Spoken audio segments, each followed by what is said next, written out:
So yan guys, isa pa yan sa mga barko na pinapakyatan nila. Yan. Kung yung nakita niyo yung kulay dilaw, ayan yung mini submarine na pumapasok sa ilalim. Kung may mini submarine guys, siyempre dapat may submarine din. Ayan o. Yan.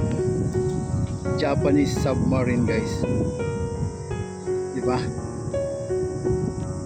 So nag-i-exhibit ngayon ng Japan ng kanilang asset. Doon tayo kanina dun sa ano, sa isang barko ng ano, yung number 4 nila, Navy ship. Makikita tayo doon. So yan naman ngayon, submarine.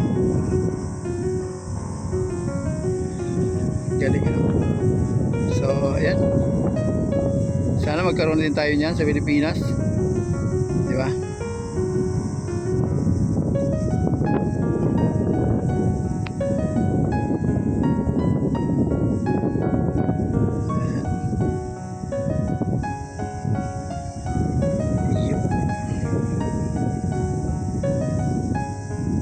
Ganda na sa mga guys.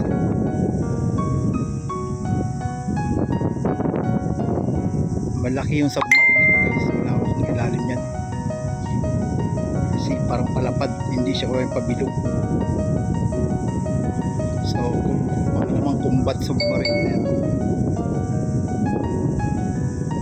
Alright, so ayan. Isa sa mga asset ng Japanese Navy.